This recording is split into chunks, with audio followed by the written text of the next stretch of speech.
طبعا كلنا شفنا كرتون كلارنس، الكرتون المشهور اللي ليه جمهور كبير جدا واللي بيحبه الكبير والصغير. بس اللي متعرفوش عن كرتون كلارنس إن في لقطات اتشالت منه، وفي حاجات ما تناسبش الأطفال خالص، وفي حلقات اتحذفت كلها بسبب إنها بتحتوي على حاجات ما تناسبش عاداتنا وتقاليدنا. وقبل ما نبدأ نعرض الحلقة، ياريت تشترك في القناة وتدوس لايك علشان يجيلك كل جديد. يلا بينا.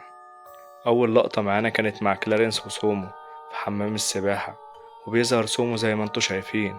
مش بس كده، دي اتكررت في حلقات تانية، سومو برضه بيظهر فيها عريان ومشاهد تقبيل وحاجات كتيرة. وفي حلقة مرعبة وغريبة اتحذفت كلها. الحلقة بتبتدي بجيف رايح المدرسة ومعاه لعبة، وبيقول إن الناس كلها هتحبه لما يشوفوا معاه اللعبة دي. جيف بيخش المدرسة ويشوف الطلاب كلهم متجمعين في مكان واحد، ونلاقي جيف بينصدم من اللعبة وبينده على كلارنس، وكلارنس بيبصله بطريقة مرعبة وبيتكلم بطريقة مرعبة جدا. جيف بيقوله ليه كل الناس بتبص على جيلبن. كلارنس بيقوله كل ده بسبب اللعبة بتاعته. جيف بيقوله دي نفس لعبتي بالظبط. كلارنس يرد عليه ويقوله بس دي لعبة لابسة قبعة ورقية. جيف ساعتها بينصدم وما يبقاش عارف ازاي مرة واحدة بقى في الفصل، وبيلاقي لعبة جيلبن معاه في الفصل. جيف اتوتر وبياخد القبعة الورقية وبيقطعها. جيف بيبص جنبه وفجأة بيلاقي جلبن بيبص عليه من الإزاز. جيف بيعتذر لجلبن على اللي هو عمله، بس نلاقيه اختفى. وبنتنقل لبيت جيف بالليل، وهو نايم بيسمع صوت غريب، وبيصحى من النوم ويروح للتلاجة يشرب حاجة، ويلاقي نقطة مية نزلت على وشه من فوق. بيبص فوق يلاقي جلبن بقى شكله مخيف، بقى زي العنكبوت على الحيطة. وجيف يهرب منه ويستخبى منه، ونلاقي جلبن قرب منه وفتح بقه، النور ينطفي، ونلاقي جيف مغمى عليه في المدرسة، ونلاقي ايد جيلبن بتشاور عليه ويقول كلام غريب. وفجأة جيف جسمه يترفع لفوق، وجيلبن يجيبه ويقوله كلام غريب، ويبدأ يكسر جسم جيف كله. ونلاقي في الآخر جيف كل ده بيتخيل. والحلقة دي كلها مخيفة وغريبة جدا، واتمنعت من العرض. وفي حلقة من الحلقات كلاريس والطلاب فرحانين إن المدرسة بتتهد، وفجأة نلاقي اللقطة دي. وفي حلقة تانية اتحذفت منها المشهد ده.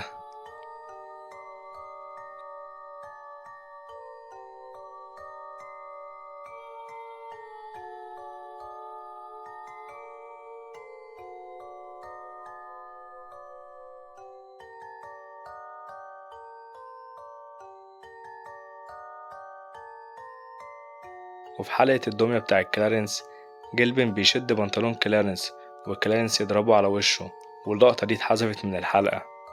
وفي حلقة اتعرضت وبعد كده اتحذفت، بس مش عارفين ايه السبب. الحلقة بتبتدي في بيت كلارنس، وتشاد بيطبخ ومش بيراعي النظافة خالص.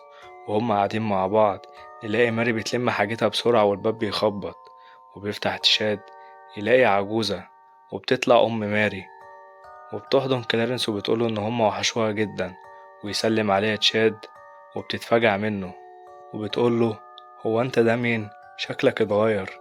بترد ماري وبتقوله لأ يا أمي، ده مش داميان، ده صديقي تشاد. ونكتشف إن ماري وتشاد مش متجوزين أصلا. وهما قاعدين على طاولة الطعام، ويخش عليها تشاد بالكيكة ويطلب من كلارنس يجيبله سيف علشان يقطع الكيكة. والجدة تقوله السيف كبير على الكيكة، وتفتح شنطتها وتطلع شوكة وعايزة تقطعها بالشوكة، ولكن بتخش بالغلط في ايد تشاد. وبتاخده ماري بسرعة على حوض المية، وبتتأسف الجدة وبتسأل هي هتنام فين، وتقول لها في أوضة كلارنس.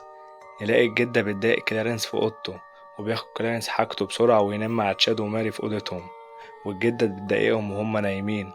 ونلاحظ إن الجدة بتضايق كل اللي في البيت. وفي مشهد تاني نلاقي ماري بتاخد دش في الحمام، والجدة بتخش عليها وبتقول لها كلام غريب. وبالليل في الفجر بتصحى ماري تلاقي كلارنس في الصالة قاعد بيتفرج على التلفزيون وهو عطلان، وبيقول لها دي الجدة كانت بتصلحه وهو أساسا مش بايظ. وتلاقي كل حاجة في البيت بايظة بسبب الجدة. وتلاقي الجدة خربت بتغضب ماري جدا وبيقعدوا يضربوا بعض. وفجأة الباب بيخبط ويطلع أبو ماري جه وياخد الجدة ويقول لها إن احنا جاي نسلم عليكم بس. وتلاقي ماري معاهم دامين وبتستغرب، وبتخلص الحلقة على كده. وبنكتشف في الحلقة دي إن ماري وتشاد مش متجوزين أساسا، وتشاد مش أبو كلارنس، أبوه طلع داميان. بس كده، قولنا ايه رأيك في الفيديو في الكومنتات، ولو عجبك الفيديو دوس لايك واشتراك علشان يجيلك كل جديد. سلام.